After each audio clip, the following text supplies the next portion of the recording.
നമ്മുടെയൊക്കെ ഇടയിലെ പൈശാചിക ബുദ്ധിമുട്ട് അനുഭവിക്കുന്ന എത്രയോ ആളുകളുണ്ട്. അത് കേവലം ഈ പൈശാചിക ഉപദ്രവം കൊണ്ട് ഇളകുന്നവർ അങ്ങനെയുള്ള ആളുകളെ ഉദ്ദേശിച്ച് മാത്രമല്ല. പൈശാചിക ദുർബോധനം എന്ന് പറയുന്നൊരു സംഭവം അത് നമ്മുടെ കുടുംബജീവിതത്തെ, വ്യക്തിപരമായ ജീവിതത്തെ, നല്ലവണ്ണം അടുത്തിരുന്ന രണ്ട് സുഹൃത്തുക്കൾ തമ്മിലുള്ള ജീവിതത്തെ, ഇങ്ങനെ തുടങ്ങി നമ്മുടെ ജീവിതത്തിൻ്റെ നിഖിലങ്ങളായ മേഖലകളിൽ വളരെയധികം പ്രത്യാഘാതങ്ങൾ സൃഷ്ടിച്ചുകൊണ്ടിരിക്കുന്ന പൈശാചികമായ ദുർബോധനം കൊണ്ടാണത് സംഭവിക്കുന്നത് പോലും എന്നുപോലും അറിയാത്ത എത്രയോ ആളുകളുണ്ട്. നമ്മൾ കൃത്യമായി അതിനെക്കുറിച്ച് മനസ്സിലാക്കണം. യഥാർത്ഥത്തിൽ ഇസ്ലാമികമായിട്ട് നമ്മൾ ചിന്തിച്ച് നോക്കുമ്പോൾ നമുക്കിതിനെക്കുറിച്ചൊക്കെ കൃത്യമായ കാഴ്ചപ്പാടുകളുണ്ട്. മുത്തുനബി സല്ലല്ലാഹു അലൈഹി വസല്ലം തങ്ങൾ ഇതിനെക്കുറിച്ച് കൃത്യമായ അവബോധനം നമുക്ക് നൽകിയിട്ടുണ്ട്. ഇത് നമ്മുടെ ജീവിതത്തെ എങ്ങനെ ബാധിക്കുന്നു എന്ന് ചോദിച്ചാൽ, നല്ല സുഹൃത്തുക്കളായിരുന്ന രണ്ടാളുകൾ തമ്മിൽ അവർ പ്രശ്നങ്ങളിലാകുന്നു, അവർ അകൽച്ച തുടങ്ങുന്നു, അവർ ഭിന്നിപ്പിലാകുന്നു, വഴക്കാവുന്നു. ഭാര്യ ഭർത്താക്കന്മാർ തമ്മിൽ നല്ല സ്നേഹത്തോടു കൂടെ ജീവിച്ചിരുന്ന ആളുകളായിരിക്കാം. പെട്ടെന്നൊരു സുപ്രഭാതത്തിൽ അല്ലെങ്കിൽ ഘട്ടം ഘട്ടമായിട്ട് ഭർത്താവോ ഭാര്യയോ തമ്മിൽ അകലുന്നു എന്ന് തോന്നിപ്പോകുന്നു. അങ്ങനെ അകൽച്ച സംഭവിക്കുന്നു. അതിൻ്റെ തുടക്കത്തിലൊക്കെ ചെറിയ ചെറിയ പ്രശ്നങ്ങളായിരിക്കാം. പിന്നീട് അതിങ്ങനെ ഒരു കാരണവും ഇല്ലാണ്ട് അല്ലെങ്കിൽ ചെറിയ ചെറിയ പ്രശ്നങ്ങൾക്ക് വേണ്ടിയിട്ട് പരസ്പരം ഭിന്നിപ്പിലാകുന്നു. പരസ്പരം ത്വലാഖിൻ്റെ വക്കിൽ വരെ എത്തുന്നത് വരെ ഇത്തരം പൈശാചിക ദുർബോധനം കൊണ്ട് സംഭവിക്കാം. സ്വന്തം വീട്ടിലെ ഉമ്മയും മക്കളും തമ്മിൽ, ജ്യേഷ്ഠനും അനിയനും തമ്മിൽ, ഇങ്ങനെ തുടങ്ങിയിട്ട് രക്തബന്ധങ്ങൾ തമ്മിലുള്ള അകൽച്ചയൊക്കെ ഇത്തരം പൈശാചിക ദുർബോധന കൊണ്ട് സംഭവിക്കുന്നതുണ്ട്. അത്തരം കാര്യങ്ങൾ മനസ്സിലാക്കിയിട്ട് അതിനെതിരെയുള്ള സൊല്യൂഷൻസ് നമ്മൾ കണ്ടെത്തിയിട്ട് അതിനെ പ്രതികരിക്കുക എന്നുള്ളതാണ് അതിൻ്റെയൊക്കെ ഒരു പരിഹാരം എന്നുള്ളത്. നമ്മൾ ഇന്ന് അത്തരം വിഷയങ്ങളെക്കുറിച്ചാണ് നമ്മളിവിടെ ചർച്ച ചെയ്യുന്നത്. നിങ്ങൾ കൃത്യമായിട്ട് ഇത് കാണാൻ വേണ്ടി ശ്രമിക്കണം എന്ന് ഓർമ്മപ്പെടുത്തുകയാണ്. വിഷയത്തിലേക്ക് പ്രവേശിക്കുന്നതിന് മുമ്പ് എല്ലാ ദിവസവും നമ്മൾ സൂചിപ്പിക്കാറുള്ളത് പോലെ തന്നെ നേരിട്ട് കാണാനുള്ള ഡേറ്റ് ചൊവ്വാഴ്ചകളിൽ മാത്രമാണ്. ചൊവ്വാഴ്ച നേരിട്ട് വരാൻ വേണ്ടി ബുക്ക് ചെയ്യാൻ വിളിക്കേണ്ടത് ഞായറാഴ്ച 10 മണിക്കാണ്. വിളിച്ച് ബുക്ക് ചെയ്തതിൻ്റെ ശേഷം മാത്രമാണ് വരേണ്ടതെന്ന് ഓർമ്മപ്പെടുത്തുകയാണ്. പലരും വിളിക്കാതെ വരുന്നുണ്ട്, അതുകൊണ്ടാണ് പറയുന്നത്. ഇവിടെ ലിസ്റ്റിൽ പേരുണ്ടായാൽ മാത്രമേ നമ്മൾ നോക്കുള്ളൂ എന്ന് അറിയിക്കുകയാണ്. അള്ളാഹു സുബ്ഹാനഹു വ തആല ഖൈറാത്തുകളിലേക്ക് നമ്മെ അടുപ്പിക്കട്ടെ. നമ്മൾ ഇത്തരം കാര്യങ്ങളും ഇത്തരം വിഷയങ്ങളൊക്കെ നമ്മൾ ഇൻസ്റ്റഗ്രാമിൽ അപ്ഡേറ്റ് ചെയ്യാറുണ്ട്. വാട്സപ്പിൽ നമ്പർ സേവ് ചെയ്ത് വെച്ചവർക്ക് മാത്രം കാണാൻ സാധിക്കുന്നുണ്ട്. ഇൻസ്റ്റഗ്രാമിൻ്റെ ലിങ്ക് ഡിസ്ക്രിപ്ഷനിലുണ്ട്. അതിൽ ക്ലിക്ക് ചെയ്താൽ നിങ്ങൾക്ക് അവിടെ ശനി ഞായർ ദിവസങ്ങളിൽ നമ്മൾ ഇത്തരം വിഷയങ്ങളൊക്കെ അപ്ഡേറ്റ് ചെയ്യാറുണ്ട് എന്ന് ഓർമ്മപ്പെടുത്തുകയാണ്. നമുക്ക് നമ്മുടെ വിഷയത്തിലേക്ക് വരാം. പൈശാചിക ദുർബോധനം, പിശാചിൻ്റെ ശല്യം, ആ പൈശാചിക സ്വാധീനം നമ്മുടെ ജീവിതത്തിലേക്ക് എങ്ങനെയൊക്കെയാണ് സംഭവിക്കുക എന്നുള്ളത് നമ്മൾ കൃത്യമായിട്ടത് മനസ്സിലാക്കണം. നമ്മുടെ ജീവിതത്തിൽ കുടുംബ ബന്ധങ്ങൾ തകരുന്നതിന് പിന്നിൽ, നമ്മുടെ വ്യക്തിബന്ധങ്ങൾ തകരുന്നതിന് പിന്നിൽ, നല്ലോണം അടുത്തിരുന്ന സൗഹൃദ ബന്ധം തകർച്ചയായതിന് പിന്നിൽ ഒക്കെ പൈശാചികമായൊരു ദുർബോധനം ചിലപ്പോഴൊക്കെ സംഭവിച്ചുകൊണ്ടേയിരിക്കാം. അപ്പോൾ പ്രകൃതി ഗുണങ്ങളിലും സ്വഭാവശീലങ്ങളിലും വിധിവിലക്കുകളുടെ കാര്യത്തിലുമെല്ലാം സാമ്യതയുള്ള രണ്ട് സഹോദര വർഗങ്ങളാണ് മനുഷ്യരും ജിന്നുകളും. അപ്പോൾ മനുഷ്യരും ജിന്നുകളും തമ്മിൽ അടുപ്പവും ബന്ധവും ഉണ്ടാകാമെന്ന് നമുക്ക് മനസ്സിലാക്കാൻ തന്നെ സാധിക്കുന്നുണ്ട് ഈ വിഷയങ്ങളിൽ നിന്ന്. ജിന്നിലേക്ക് ദൂതന്മാരായി നിയോഗിക്കപ്പെട്ടുള്ളതും മനുഷ്യന്മാരായ പ്രവാചകന്മാരെ ആയിരുന്നു. ജിന്നുവർഗത്തിൽ നിന്ന് ഒരു പ്രവാചകനും നിയുക്തനായിട്ടില്ല. മനുഷ്യവർഗത്തിൽ നിന്ന് മാത്രമാണ് പ്രവാചകന്മാരുണ്ടായിട്ടുള്ളത്. അതുകൊണ്ട് തന്നെ വിശുദ്ധ ഖുർആൻ അത് വളരെ കൃത്യമായി പറയുന്നുണ്ട്. പൈശാചിക വിഷയങ്ങളുമായി ബന്ധപ്പെട്ട്, ശൈത്വാനിൻ്റെ ഷെറുകളുമായി ബന്ധപ്പെട്ട് ഒരുപാട് ആയത്തുകൾ നമുക്ക് വിശുദ്ധ ഖുർആനിലൂടെ കാണാൻ സാധിക്കുന്നതാണ്.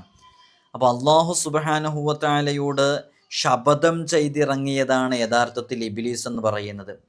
മനുഷ്യനെ വഴിപിഴപ്പിക്കാനും വഴിതെറ്റിക്കാനും അവനെ പ്രശ്നത്തിലാക്കാനും ബുദ്ധിമുട്ടിലാക്കാനും ശപഥം ചെയ്തിറങ്ങിയതാണ് ഷെയ്ത്വാൻ, ഇബ്ലീസിൻ്റെ കൂട്ടാളികൾ, ഷെയ്ത്വാനിൻ്റെ കൂട്ടാളികളൊക്കെ അതിനു വേണ്ടി വഴിതെറ്റിക്കാനായി, പരസ്പരം ഭിന്നിപ്പിലാക്കാൻ, പരസ്പരം വഴക്കിലാക്കാൻ, പ്രശ്നങ്ങളിലും പ്രതിസന്ധികളിലുമാക്കാൻ, അള്ളാഹുവിനെ തൊട്ട് അകന്നു നിൽക്കാൻ, നല്ല കാര്യങ്ങളുമായി ബന്ധപ്പെട്ട് അകറ്റി നിർത്താൻ വേണ്ടിയിട്ട് ശപഥം ചെയ്തിറങ്ങിയതാണ്. അള്ളാഹു സുബ്ഹാനഹു വ തആല വഴിതെറ്റിപ്പിക്കാനായി പരീക്ഷണാർത്ഥം അള്ളാഹു ആയുസ്സും അവസരവും നൽകി നിശ്ചയിച്ചത് ഇബ്ലീസിനെയും മക്കളെയും ജിന്നുകളാണെന്നും ഇബ്ലീസും പിശാചും മനുഷ്യൻ്റെ ആജന്മ ശത്രുവാണെന്നും വിശുദ്ധ ഖുർആൻ വ്യക്തമായി പ്രസ്താവിച്ചിട്ടുണ്ട്. അത് അനിഷേധ്യമായ സത്യവുമാണ്. അങ്ങനെ അള്ളാഹു സുബ്ഹാനഹു വ തആലയോട് ശപഥം ചെയ്തിറങ്ങിയപ്പോൾ അതിന് മുന്നിട്ടിറങ്ങിയതാണ് യഥാർത്ഥത്തിൽ ഷെയ്ത്വാനും ഷെയ്ത്വാനിൻ്റെ കൂട്ടരും ഇബിലീസുമൊക്കെ. ഇതിനുള്ള എല്ലാവിധ സിദ്ധികളും കഴിവുകളും ഇബിലീസിന് അള്ളാഹു സുബ്ഹാനഹു വ തആല നൽകിക്കൊണ്ടാണ് വെല്ലുവിളിക്കുന്നത്. അപ്പോഴാണ് ഒരു വെല്ലുവിളിയാകാം.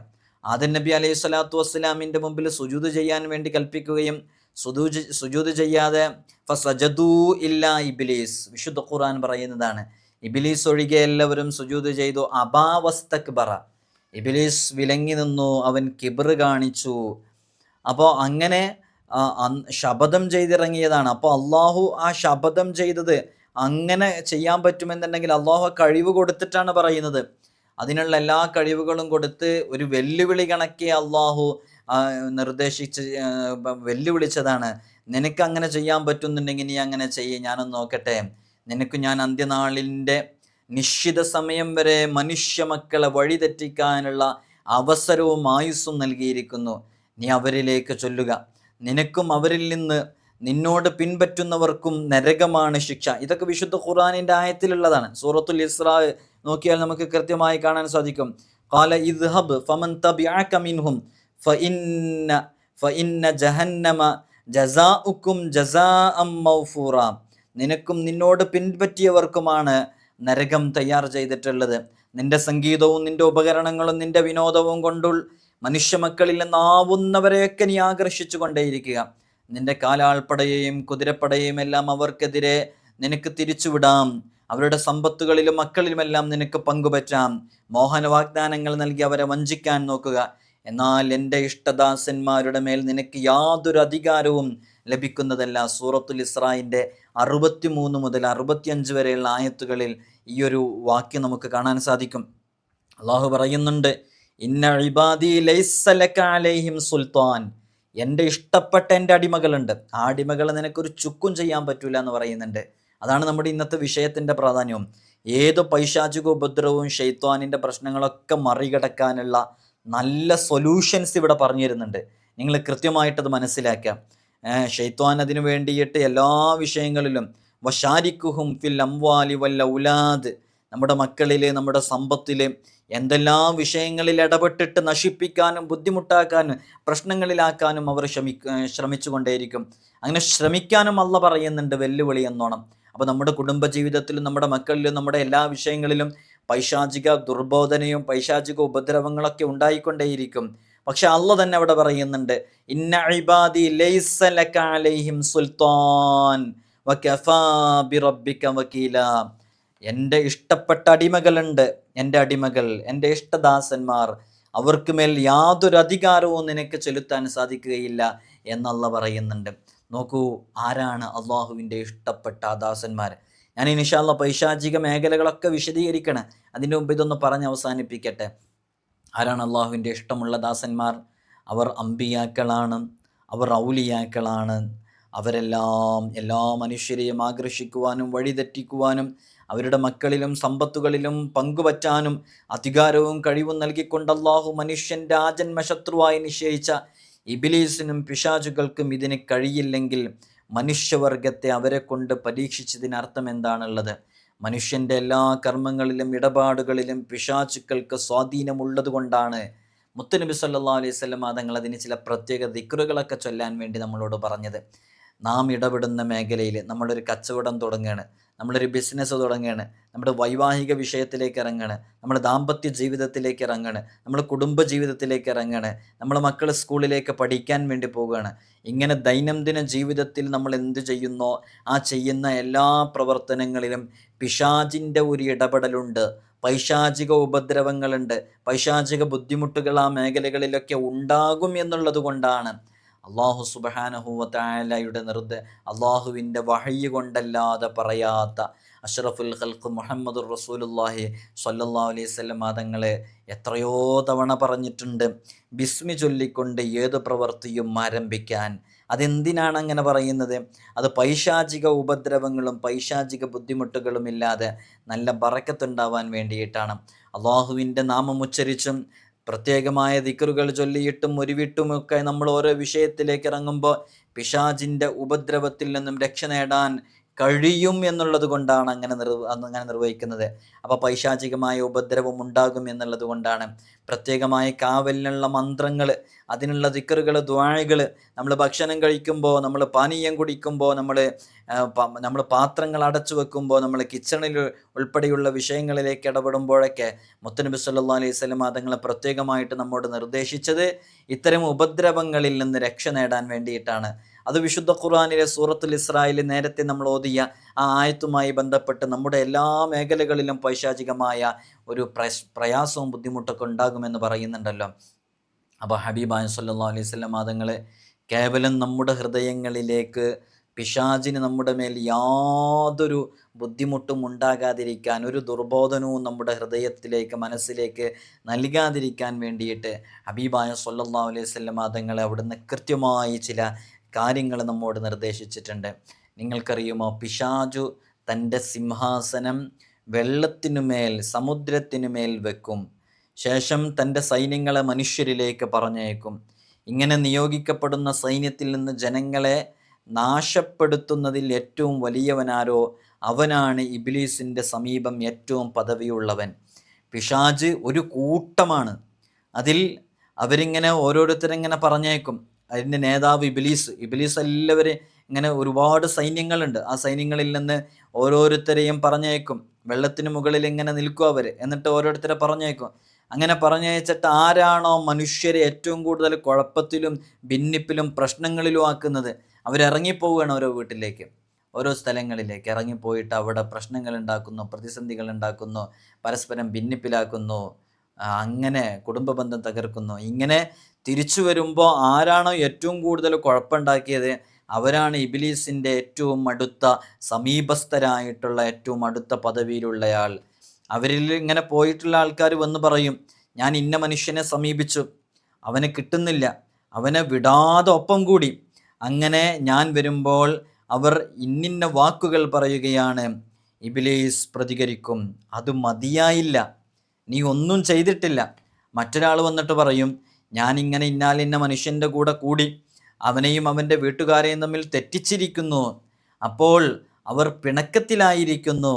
തത്സമയം ഇബ്ലീസ് പിശാചിനെ തന്നോടടുപ്പിക്കുകയും ചേർത്ത് നിർത്തുകയും അതെ നീയാണ് ഏറ്റവും കൂടുതൽ ബഹുമാനമുള്ളവൻ എന്ന് അഭിനന്ദിക്കുകയും ചെയ്യും. ഇത് ഇമാം മുസ്ലിം ഉദ്ധരിച്ച ഹദീസിലുള്ളതാ. അപ്പോൾ നോക്കൂ, ഷെയ്ത്വാനിൻ്റെ ഒരു ഷെറും ബുദ്ധിമുട്ടൊക്കെ നമ്മുടെ ജീവിതത്തിൽ എങ്ങനെ ഉണ്ടാകും എന്നുള്ളത് ഹദീസിൻ്റെ വെളിച്ചത്തിൽ നമ്മൾ പറയുന്നത്. ഇബ്ലീസ് ഒന്ന് ശപഥം, നിങ്ങൾ ആ പോയിന്റിലേക്ക് ഇങ്ങനെ മനസ്സിലാക്കി വരിക. ഇബ്ലീസ് ശപഥം ചെയ്തിറങ്ങിയതാണ് നമ്മളെ പിഴപ്പിക്കുന്നുള്ളത്, ഭിന്നിപ്പിലാക്കും, കുഴപ്പത്തിലാക്കും. നമ്മുടെ കുടുംബജീവിതത്തിലൊക്കെ സംഭവിക്കുന്ന പല പിണക്കങ്ങളും പല വൈരാഗ്യങ്ങളും പല ദേഷ്യങ്ങളൊക്കെ ഇതുമൂലം വന്നതായിരിക്കും. നിങ്ങൾ നോക്കൂ, ഒരുപാട് ഉദാഹരണങ്ങളുണ്ട്. മുത്തുനബി സല്ലല്ലാഹു അലൈഹി വസല്ലം തങ്ങൾ പറയുന്നത് ഇമാം അഹമ്മദ് ഉദ്ധരിക്കുന്നുണ്ട്, നിസ്കരിക്കുന്ന വിശ്വാസികൾ ഇബാദത്ത് ചെയ്യുന്ന കാര്യത്തിൽ തീർത്തും പിശാച് നിരാശനാണ്. ഒരാൾ ഇബാദത്ത് ചെയ്യുമ്പോൾ അവർക്കിടയിൽ കുഴപ്പവും വക്കാണവും ഉണ്ടാക്കി കൂടുന്നതിലാണ്, അവർ ഭിന്നിപ്പിലാകുന്നതിലാണ്, അവനിപ്പോൾ അവരിങ്ങനെ ഒരുമിച്ച് കൂടുന്നതിലാണ് യഥാർത്ഥത്തിൽ ഇങ്ങനെ പ്രശ്നങ്ങൾ ഉണ്ടാക്കാൻ വേണ്ടി ശ്രമിച്ചിട്ടും പരാജയപ്പെട്ടുകൊണ്ടിരിക്കുന്നു. അതിൽ വലിയ നിരാശയാണ് അവർക്കുള്ളത്. നബി സല്ലല്ലാഹു അലൈഹി വസല്ലം തങ്ങളുടെ കാലത്തൊരു സംഭവം ഉണ്ടായി, ഇമാം അഹമ്മദ് ഉദ്ധരിക്കുന്നുണ്ട്. മുത്തുനബി സല്ലല്ലാഹു അലൈഹി വസല്ലം തങ്ങൾ ഇങ്ങനെ യാത്ര ചെയ്തുകൊണ്ടിരിക്കുമ്പോൾ കഴുതയുടെ പുറത്ത് കഴുതയുടെ ചില ചലനങ്ങൾ കാരണമായിട്ട് മുത്തുനബി സല്ലല്ലാഹു അലൈഹി വസല്ലം തങ്ങളെ താഴെ വീണു എന്നുള്ള. അപ്പോൾ പിന്നിലിരിക്കുന്ന ആൾ പറഞ്ഞു, ഇത് പിശാചിൻ്റെ പ്രവർത്തനം തന്നെയാണെന്ന് പറഞ്ഞു. അപ്പോൾ മുത്തുനബി സല്ലല്ലാഹു അലൈഹി വസല്ലം തങ്ങൾ പറഞ്ഞു, നീ അങ്ങനെ പറയരുത് കേട്ടോ, അങ്ങനെ പറഞ്ഞാൽ പിശാച് അഹങ്കരിക്കും. അവൻ പറയും, എൻ്റെ കഴിവ് കൊണ്ടാണ് ഞാൻ യാത്രികനെ വീഴ്ത്തിയത്. അതേസമയം നീ ബിസ്മില്ല എന്ന് പറഞ്ഞാൽ അവൻ നീച്ചയെപ്പോലെ ചെറുതാകും. അപ്പോൾ നോക്കൂ, മുത്തുനബി സല്ലല്ലാഹു അലൈഹി വസല്ലം തങ്ങളുമായി ബന്ധപ്പെട്ട് ഒരു സംഭവം നമ്മൾ കേട്ടല്ലോ. അപ്പോൾ പൈശാചികമായ ഉപദ്രവവും ബുദ്ധിമുട്ടുകളൊക്കെ ഉണ്ടാകും എന്നുള്ള മനസ്സിലായില്ലേ. അപ്പോൾ അത്തരം പൈശാചികമായ ഉപദ്രവങ്ങളും ഇല്ലാതിരിക്കാനുള്ള ഒരു മാർഗ്ഗമാണ് ഹബീബായ സല്ലല്ലാഹു അലൈഹി വസല്ലം തങ്ങൾ പറഞ്ഞു, അതിൻ്റെ കൂട്ടത്തിൽ നീ ബിസ്മി അങ്ങ് ചൊല്ലിയിരുന്നെങ്കിൽ അതങ്ങ് ഇല്ലാണ്ടായി പോകുന്നുള്ളത്. രണ്ടാളുകൾ മുത്തുനബി സല്ലല്ലാഹു അലൈഹി വസല്ലം തങ്ങളുടെ സമീപത്ത് വെച്ച് ഭയങ്കര തിരക്ക്, ഭയങ്കര വക്കാണം, വഴക്കൂടുകയാണ്. അങ്ങോട്ടും ഇങ്ങോട്ടും ഭയങ്കര ദേഷ്യത്തിൽ പെരുമാറണം. അവരിൽ ഒരാളുടെ മുഖം ചുവന്ന് ദേഷ്യത്തോടെ അപരനെ തെറി പറഞ്ഞുകൊണ്ടിരിക്കണം, അസഭ്യം പറഞ്ഞുകൊണ്ടിരിക്കണം. നബി സല്ലല്ലാഹു അലൈഹി വസല്ലം തങ്ങൾ പറഞ്ഞു, ഒരു വാക്ക് ഞാൻ നിങ്ങളെ പഠിപ്പിക്കാം. ആ ദേഷ്യപ്പെടുന്നയാൾ ഈ വാക്ക് പറഞ്ഞാൽ അയാളുടെ ദേഷ്യവും വികാരവും പമ്പ കടക്കും. അയാൾ അഊദു ബില്ലാഹി മിനശ് ശൈത്വാനിർ റജീം എന്ന് ചൊല്ലിയാൽ മതിയായിരുന്നു. കേട്ടവർ ഇത് ദേഷ്യപ്പെടുന്നയാളോട് പറഞ്ഞപ്പോൾ അയാൾ കോപത്തോടെ പറഞ്ഞു, ഞാൻ ഭ്രാന്തനൊന്നുമല്ല എന്നുള്ളത്. അപ്പോൾ പൈശാചിക ഉപദ്രവത്തിൽ നിന്ന് രക്ഷ നേടാൻ ബിസ്മി വലിയ മന്ത്രമാണ്. അത് നിസാരമായി കാണരുത്. മുത്തനബി സല്ലല്ലാഹു അലൈഹി വസല്ലം തങ്ങൾ താക്കീതായി പറഞ്ഞതാണ്. അതേപോലെ തന്നെ താഴ്വൂദ് അഊദു ബില്ലാഹി മിനശ് ശൈത്വാനിർ റജീം എന്ന് പറയുക. ഇനി നോക്കൂ, വല്ലവനും തൻ്റെ ഇടം കൈകൊണ്ട് ഭക്ഷിച്ചാൽ പിശാചും തന്നോടൊപ്പം ചേർന്ന് ഭക്ഷിക്കും. ഇടം കൈകൊണ്ട് കുടിച്ചാൽ പിശാചും തന്നോടൊപ്പം ചേർന്ന് കുടിക്കും. ഇമാം അഹ്മദ് ഉദ്ധരിക്കുന്ന ഹദീസാണ്. അപ്പോൾ പിശാചിൻ്റെ ഒരു സാന്നിധ്യം ഉണ്ടാകും. പൈശാചികമായ ദുർബോധന നമുക്ക് വരാൻ കാരണമാകും. പൈശാചികമായ ഉപദ്രവം ഉണ്ടാകാൻ കാരണമാകും. അപ്പോൾ നമ്മൾ ഭക്ഷണം കഴിക്കുന്നതിൽ ബറക്കത്ത് ഉണ്ടാവില്ല. അതുകൊണ്ടാണ് നമ്മുടെ മക്കൾക്കൊക്കെ, ചെറിയ മക്കൾക്കൊക്കെ അവർക്ക് അറിയൂല. അവർക്ക് നമ്മൾ കൊടുക്കുമ്പോൾ ബിസ്മില്ലാഹിർ റഹ്മാനിർ റഹീം എന്ന് പൂർണ്ണമായിട്ടും ചൊല്ലിയിട്ട് കൊടുക്കുക. അതിൽ വലിയ ബറക്കത്തുണ്ട്. എത്ര ഹദീസിലെന്നറിയോ? ഹബീബായ സല്ലല്ലാഹു അലൈഹി വസല്ലം തങ്ങൾ പറഞ്ഞു, പോകട്ടെ, ഏതേതു കാര്യങ്ങൾക്കും ബിസ്മി ചൊല്ലി തുടങ്ങാത്ത എന്തുണ്ട്? അതിൽ ബറക്കത്തില്ല എന്ന് നബി സല്ലല്ലാഹു അലൈഹി വസല്ലം തങ്ങൾ കൃത്യമായി എടുത്തു പറഞ്ഞതാ. ബിസ്മി ചൊല്ലി തുടങ്ങാത്ത ഒരു കാര്യത്തിലും ബറക്കത്തില്ല എന്ന് അഷ്റഫുൽ ഖൽഖ് മുഹമ്മദുർ റസൂലുള്ളാഹി സ്വല്ലല്ലാഹു അലൈഹി വസല്ലം തങ്ങൾ നമ്മെ പഠിപ്പിച്ചതാ. അതുകൊണ്ട് അത് വളരെ ഗൗരവത്തോടുകൂടെ നാം ഓരോരുത്തരും ശ്രദ്ധിച്ച് നല്ല കൃത്യമായി മനസ്സിലാക്കണം. നമ്മൾ പുതിയ കാലത്ത് ഭക്ഷണം കഴിക്കുമ്പോൾ പുതിയ മോഡേൺ രൂപത്തിൽ 2 കൈകളെ കൊണ്ടൊക്കെ കഴിക്കുന്ന രൂപമൊക്കെ ഉണ്ടാകും. ഇടത് കൈ കൊണ്ട് ചിലപ്പോൾ കഴിക്കേണ്ട സാഹചര്യം, അങ്ങനെയുള്ള സാഹചര്യമൊക്കെ വരുമ്പോഴും നമ്മൾ വലത് കൈ കൊണ്ട് തന്നെ കഴിക്കുക. നമ്മുടെ മക്കൾ അങ്ങനെ ശീലിപ്പിക്കുക. അതൊക്കെ പൈശാചിക ഉപദ്രവങ്ങളിൽ നിന്നും ഷെറിൽ നിന്നും രക്ഷപ്പെടാൻ കാരണമാകും. നിന്ന് കുടിക്കുന്ന ഒരാളെ കണ്ട ഹബീബായ സല്ലല്ലാഹു അലൈഹി വസല്ലം തങ്ങളെ അയാളോട് ഛർദ്ദിക്കാൻ വൊമിറ്റ് ചെയ്യാൻ പറഞ്ഞു എന്നുള്ളതാണ്. എന്തിനാണെന്ന് അയാളങ്ങനെ, നിൻ്റെ കൂടെ ഒരു പൂച്ചയും കുടിക്കുന്നെങ്കിൽ നീ ഇഷ്ടപ്പെടുന്നോ എന്ന് ചോദിച്ചു മുത്തുനബി സല്ലല്ലാഹു അലൈഹി വസല്ലം തങ്ങളെ. അപ്പോൾ പറഞ്ഞു, ഇല്ല, എനിക്കങ്ങനെ എൻ്റെ കൂടെ ഒരു പൂച്ചയും കൂടെ കഴിക്കുന്ന ഇഷ്ടമില്ല എന്ന് പറഞ്ഞപ്പോൾ, ആ പൂച്ചയേക്കാൾ നികൃഷ്ട ജീവി നിന്നോടൊപ്പം ചേർന്ന് കുടിക്കുന്നുണ്ട്, അതാണ് പിശാച്. അതുകൊണ്ട് നീ നിന്ന് കുടിക്കല്ലേ, ഇരുന്ന് കുടിക്കുന്നത്. നമ്മൾ ഗൗരവത്തോടു കൂടെ കാണണം. മുത്തുനബി സല്ലല്ലാഹു അലൈഹി വസല്ലം തങ്ങളെ പഠിപ്പിച്ചു കൊടുത്താണ് സ്വഹാബാക്കൾക്ക്. നമ്മളിന്ന് പുറത്ത് ഭക്ഷണം കഴിക്കാൻ പോകുമ്പോൾ ചിലപ്പോൾ ചെറിയ തട്ടുകടയിൽ നിന്നൊക്കെ കഴിക്കുമ്പോൾ ചിലപ്പോൾ നമ്മൾ നിന്ന് കുടിക്കുന്ന ഒരു സാഹചര്യം നമ്മുടെ ജീവിതത്തിൽ ഉണ്ടാകരുത്. എവിടെയെങ്കിലുമൊക്കെ ഒന്ന് ഇരുന്നു എന്ന് പറയാൻ പറ്റുന്ന രൂപത്തിൽ ഒന്ന് ചാരി ഇരുന്നിട്ടെങ്കിലും കുടിക്കുന്ന രൂപത്തിലേക്കാകുക എന്നുള്ളതാണ്. ഹബീബായ സല്ലല്ലാഹു അലൈഹി വസല്ലം തങ്ങൾ ഈ പൈശാചിക ദുർബോധനയിൽ നിന്നും ഉപദ്രവത്തിൽ നിന്നും രക്ഷ നേടാൻ എത്ര ദിക്റുകളാണ് പറഞ്ഞത്. ഒരാൾ തൻ്റെ വീട്ടിലേക്ക് പ്രവേശിക്കുമ്പോഴും ഭക്ഷണം കഴിക്കുമ്പോഴും ബിസ്മി ചൊല്ലിയാൽ ഷെയ്ത്വാൻ തൻ്റെ കൂട്ടാളികളോട് പറയും, ഇനി നിങ്ങൾക്ക് ഈ വീട്ടിൽ രാപ്പാർക്കാൻ കഴിയില്ല, അന്തിഭക്ഷണവുമില്ല. അതേസമയം ബിസ്മി ചൊല്ലാതെ വീട്ടിൽ കിടന്നാൽ പിശാച് മക്കളോട് പറയും, നിങ്ങൾക്കിവിടെ കിടന്നുറങ്ങാം, നിങ്ങൾക്കിവിടെ രാപ്പാർക്കാം. ഭക്ഷണം കഴിക്കുമ്പോഴും ബിസ്മി ചൊല്ലിയില്ലെങ്കിലോ പിശാച് പറയും, നിങ്ങൾക്കിവിടെ അന്തിപ്പാർപ്പുമുണ്ട്, അന്തിഭക്ഷണവുമുണ്ട് എന്ന്. ഇതൊക്കെ ആരെങ്കിലും പറയുന്നതല്ല, ഹബീബായ സല്ലല്ലാഹു അലൈഹി വസല്ലം തങ്ങൾ പറയുന്നത്. ഇമാം അഹമ്മദ് ഇമാം അഹമ്മദ് റളിയല്ലാഹു അൻഹു ഉദ്ധരിക്കുന്നതാണ്. വളരെ പ്രധാനപ്പെട്ട ഹദീസാണ്. അപ്പോൾ നമ്മൾ വളരെ ഗൗരവത്തോടു കൂടെ അത് മനസ്സിലാക്കണം. ഇപ്പോൾ ചില കുട്ടികളൊക്കെ നല്ല വാശിയിൽ കരയുന്ന കാണാറില്ലേ? രാത്രിയൊക്കെ കിടന്നുറങ്ങുമ്പോൾ ഒരു ഉറക്കമില്ലാണ്ട് കരയുന്ന കാണാം. വളരെയധികം പ്രയാസപ്പെട്ടുകൊണ്ടിരിക്കുന്നത് കാണാം. അപ്പോൾ എന്താ കാരണം? അത് ചിലപ്പോൾ പൈശാചികമായ ഒരു ഉപദ്രവം കൊണ്ടായിരിക്കാം, പൈശാചികമായ ചില ഷെറുകളെ കൊണ്ടായിരിക്കാം. അത് നമ്മുടെ മക്കൾക്ക് നല്ല ഏലസ് കെട്ടിക്കൊടുക്കുക, ഹൈഫ്ദിനുള്ളത് കെട്ടിക്കൊടുക്കുക, അതൊക്കെ ചെയ്തു കൊടുത്താൽ നല്ല ഫലം കിട്ടും. അപ്പോൾ നമ്മൾ പ്രധാനമായും ശ്രദ്ധിക്കേണ്ട ഇത്ര പൈശാചിക സാന്നിധ്യം ഉപദ്രവങ്ങൾ ഉള്ളതിൽ നിന്നൊക്കെ മാറി നിൽക്കാം. ഇപ്പം രാത്രി മുന്നിട്ട് വരുമ്പോൾ, രാത്രിയായാൽ വൈകുന്നേരം സന്ധ്യാസമയങ്ങളിൽ നിങ്ങൾ കുട്ടികളെ വീടുകളിൽ തടഞ്ഞു നിർത്തുക, അവരെ പുറത്തു വിടരുത്. കാരണം പിശാചുകൾ ആ സമയത്താണ് പുറത്ത് ഇറങ്ങി നടക്കുന്നത്. അതുകൊണ്ട് സന്ധ്യാസമയമായി കഴിഞ്ഞാൽ നിങ്ങൾ മക്കളെ പുറത്തു വിടരുത്. ബിസ്മി ചൊല്ലിയിട്ട് വാതിലടക്കുക, ബിസ്മി ചൊല്ലിയിട്ട് വിളക്കണക്കുക, ബിസ്മി ചൊല്ലിയിട്ട്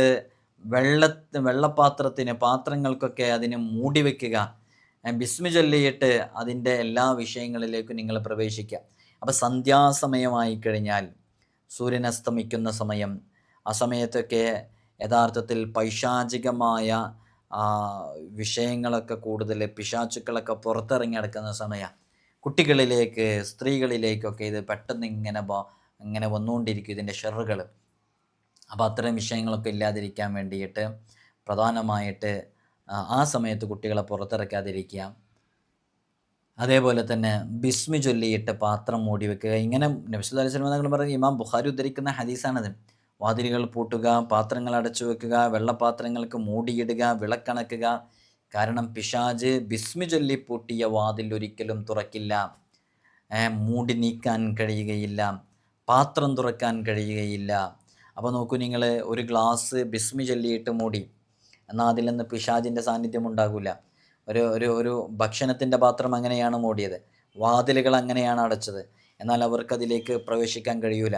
ഇതൊക്കെ അഭൗതികമായ ചില ശക്തികളാണല്ലേ, നമുക്ക് നമ്മുടെ നഗ്നനേത്രങ്ങളെ കൊണ്ട് കാണാൻ സാധിക്കാത്ത എന്നാൽ ചിലപ്പോൾ സാധിക്കുന്ന അത്തരം ചില ശക്തികളാണിത്. ഈ ശക്തികൾക്കൊക്കെ ചിലപ്പോൾ വാതിലിൻ്റെ ഉള്ളിലൂടെ തന്നെ വരണം എന്നില്ല. പക്ഷേ നമ്മൾ വാതിലുകളൊക്കെ അടക്കുന്ന സമയത്ത് ബിസ്മി ചൊല്ലി അടഞ്ഞാൽ അവിടെ ആത്മീയമായിട്ടുള്ളൊരു കവചം അവിടെ ഉണ്ടാകും. പിന്നെ അതിന് പുറത്തേക്ക് അവർക്ക് പ്രവേശിക്കാൻ കഴിയുകയില്ല എന്നുള്ളതാണ്. നിങ്ങളിലൊരാൾ വീടരുമായി ബന്ധപ്പെടുമ്പോൾ, നിങ്ങളുടെ ഭാര്യയുമായി ബന്ധപ്പെടുമ്പോൾ, ഭാര്യ ഭർത്താക്കന്മാർ തമ്മിൽ കോണ്ടാക്ട് ചെയ്യുമ്പോൾ, ബന്ധപ്പെടുന്ന സമയത്ത് അല്ലാഹുമ്മ ജന്നിബിന ഷൈത്വാന വ ജന്നിബി ഷൈത്വാന മാ റസഖ്തനി എന്നൊരുവിട്ട് കഴിഞ്ഞാൽ അവർക്കിടയിൽ ജനിക്കുന്ന കുട്ടിയെ പിശാച് ഉപദ്രവിക്കുകയില്ല, ഈ കുട്ടിക്ക് മേൽ പിശാചിനെ അധികാരപ്പെടുത്തുകയുമില്ല, പിശാചുമായി ബന്ധപ്പെട്ട ഷെറുകളെ തൊട്ടൊക്കെ കാവൽ നൽകപ്പെടും. ഏതേത് വിഷയങ്ങൾക്കും പൈശാചിക ഉപദ്രവങ്ങൾ ലഭിക്കാതിരിക്കാൻ ഒരുപാട് ദിക്റുകളും ദുആകളും ഉണ്ട്. നമ്മൾ എത്രയോ ദിക്റുകളും ദുആകളും നമ്മുടെ പ്രദോഷ മജ്‌ലിസുകളിൽ വെച്ച് ചൊല്ലാറുണ്ട്.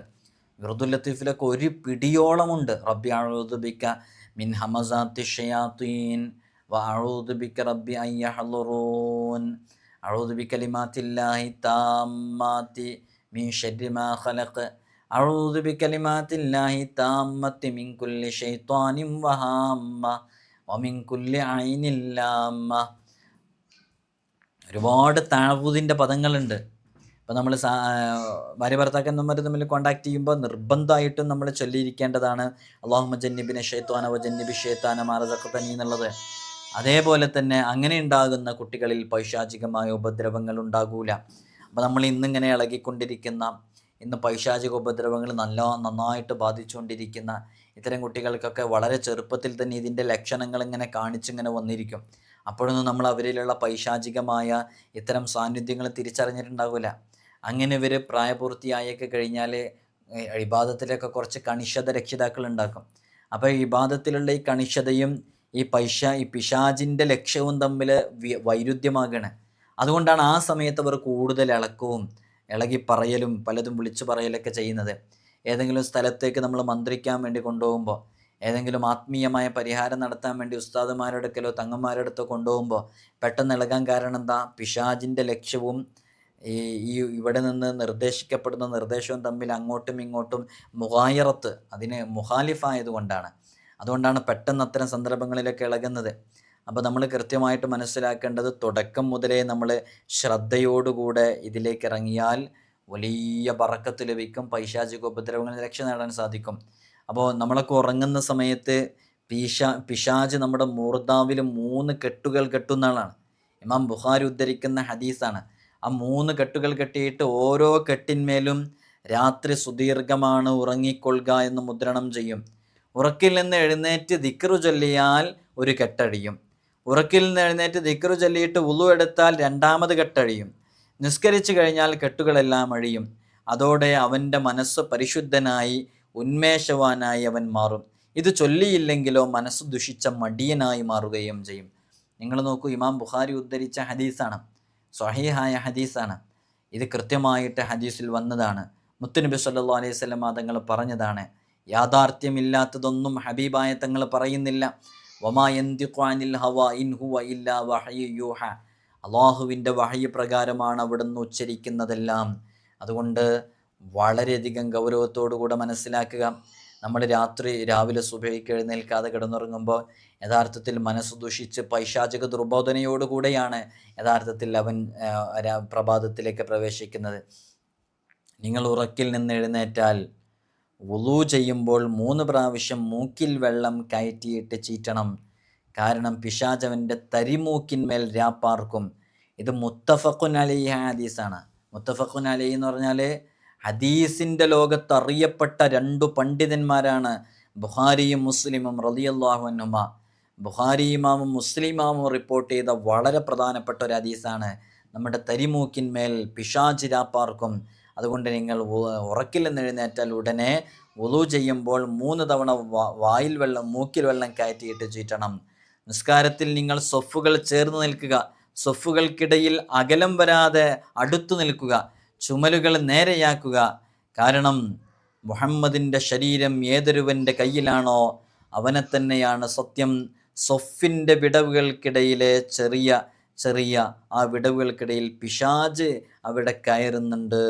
അള്ളാഹു നമുക്കൊക്കെ വലിയ കാവൽ നൽകി അനുഗ്രഹിക്കുമാറാകട്ടെ. ഇങ്ങനെ ഇപ്പോൾ പറഞ്ഞതും പറയാത്തതുമായ എത്രയെത്ര ഹദീസുകളെന്നറിയോ? പൈശാചികോപദ്രവങ്ങളുമായി ബന്ധപ്പെട്ട ഹദീസുകൾ.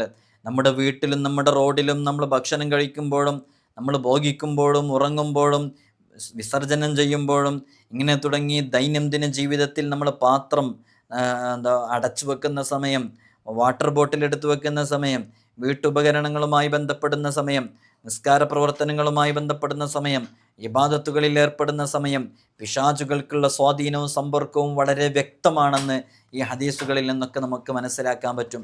ഇതിനൊക്കെയുള്ള പരിഹാരം എന്ന് പറയുന്നത് ദിക്ർ, ദുആ, പ്രാർത്ഥന ഓരോന്നിനും ചൊല്ലേണ്ടത് അതതു സമയങ്ങളിൽ ചൊല്ലുക എന്നുള്ളതാണ്.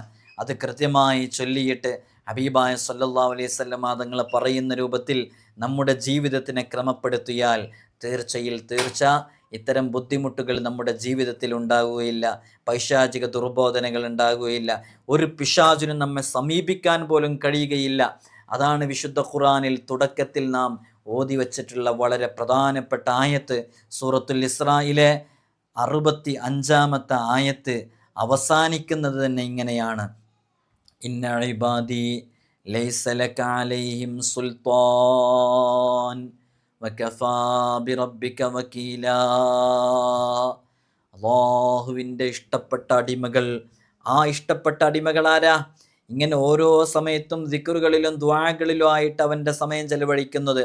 അവർ പാത്രം മൂടി വെക്കുമ്പോൾ ബിസ്മി ചൊല്ലി മൂടി വെക്കുന്നു. അവർ ഡോറുകൾ അടക്കുമ്പോൾ ബിസ്മി ചൊല്ലി ഡോർ അടയ്ക്കുന്നു. മക്കൾക്ക് ഭക്ഷണം കൊടുക്കുമ്പോൾ, സ്വന്തം ഭക്ഷണം കഴിക്കുമ്പോൾ, അവർ അവരുടെ ജീവിതത്തിൽ ഏതേത് വിഷയങ്ങളിലേക്ക് ഇറങ്ങുമ്പോഴും ഇങ്ങനെ ബിസ്മിയും അഊദുവും റബ്ബി അഊദു ബിക മിൻ ഹമസാത്തി ഷയാത്തീൻ തുടങ്ങിയ തഅവ്വുദിൻ്റെ ഒരുപാട് ദിക്റുകളും ദുആകളും ചൊല്ലിക്കൊണ്ടിരിക്കുന്നവർക്ക് ലൈസ ലക അലൈഹിം സുൽത്താൻ, നിനക്ക് അവരെ പിഴപ്പിക്കാൻ കഴിയില്ല എന്ന് അള്ളാഹു പറയുന്നത് നമ്മെക്കുറിച്ചാകണോ പ്രിയമുള്ളവരെ? നാം ആ രൂപത്തിലായിരിക്കണം. അള്ളാഹു നമുക്ക് തൗഫീഖ് നൽകട്ടെ. ഇനി പിശാചുബാധ, സെഹറുബാധ ഇങ്ങനെ തുടങ്ങിയിട്ട് പൈശാചിക ഉപദ്രവത്തിൻ്റെ ഒരു ചെറിയ ലെവലാണ് നമ്മളിവിടെ വിശദീകരിച്ച്. ഇനി കുറച്ചും കൂടെ കയറിക്കഴിഞ്ഞാൽ ചില മൂർത്തികൾ, ചില പൈശാചിക ബുദ്ധിമുട്ടുകൾ അങ്ങേയറ്റം വരുന്നതൊക്കെ ഉണ്ട്. അത്തരം വിഷയങ്ങളൊക്കെ ഇൻഷാ അല്ലാഹ് ആവശ്യമെങ്കിൽ സമയം പോലെ നമ്മൾ പറയാം. ചില ആളുകളൊക്കെ ഇവിടെ വരുമ്പോൾ നന്നായിട്ട് ഇളകലുണ്ട്. ഒരിക്കൽ ഇവിടെ വന്നപ്പോൾ നമ്മൾ ഒരു ഇളകിയ ഒരു ടീം, ഒരു കേസ്, ആ കേസിൽ നമ്മൾ ഇടപെട്ടപ്പോൾ നമ്മൾ ഇവിടെ വന്നു. ഞാൻ അത്രയും ഇളക്കത്തിൻ്റെ കേസുകൾ ഇപ്പോൾ കുറച്ചായിട്ട് എടുക്കലില്ല, സമയം ഉണ്ടാവാറില്ല. അപ്പോൾ അത് വന്നപ്പോൾ നമ്മൾ അതിനൊഴിവാക്കാൻ വേണ്ടി ശ്രമിച്ചപ്പോൾ ഒഴിവാക്കുന്ന ആ പിശാച് വിളിച്ച് പറയുന്നുണ്ട്. ശരിക്കും ഇവരുടെ ഉള്ളിലൊരു പിശാചാണല്ലോ, ഒരു ശൈത്വാനാണല്ലോ. അതിൻ്റെ പേരൊക്കെ എനിക്കറിയാം, ഞാനത് ഇപ്പോൾ ഇവിടെ പബ്ലിക്കിൽ പറയുന്നില്ല. വിളിച്ച് പറയുന്നുണ്ട്, ഞാനങ്ങനെ പോകൂല, എന്നെ പലക കൊണ്ടുവരണം, പലകയിലേക്ക് തളിക്കണം, എന്നാലേ ഞാൻ പോകുള്ളൂ എന്ന് പറയുന്നുണ്ട്. അതിൻ്റെ പലകയിലേക്കും മണ്ണിലേക്കും അതേപോലെ തന്നെ ചില വിഷയങ്ങളിലേക്കൊക്കെ തളയ്ക്കേണ്ട രൂപങ്ങളൊക്കെ നമുക്കറിയാം. അതിനൊക്കെ സമയമെടുത്ത് സാവധാനത്തിൽ ചൊല്ലിയിട്ട് ചെയ്യേണ്ടതാണ്. അതിനുള്ള സമയമൊന്നും ഇവിടെ ഉണ്ടാവാറില്ല. അപ്പോൾ തൽക്കാലത്തിന് അവർക്കൊരു അടക്കം വെച്ച് നമ്മൾ പറഞ്ഞയച്ചു. അത് പോയിട്ടില്ല എന്നുള്ളത് എനിക്ക് ഉറപ്പാണ്. അത് പോകാനായിട്ടില്ല. അത് പോകാൻ ഇളക്കി പറഞ്ഞയച്ച് അത് വരാതിരിക്കാനുള്ള കെട്ടും കൂടിയിട്ടാണ് പറഞ്ഞയക്കേണ്ടത്. അതിന് സമയം ഉണ്ടായിട്ടില്ല. അപ്പോൾ അത്തരം ചില വിഷയങ്ങളൊക്കെ ഗൗരവമുള്ള ചില പൈശാചിക ശൈത്വാനിൻ്റെ വിഷയങ്ങളാണ്. അതുമായി ബന്ധപ്പെട്ടൊക്കെ കേൾക്കുന്നവർക്ക് അതിൻ്റെ വിഷയങ്ങളൊക്കെ ആവശ്യമെങ്കിൽ ഇൻഷാ അല്ലാഹ് മറ്റൊരു സമയത്ത് പറയാം. അള്ളാഹു നമുക്ക് കാവൽ നൽകട്ടെ. അസ്സലാമു അലൈക്കും വറഹ്മത്തുള്ളാഹി.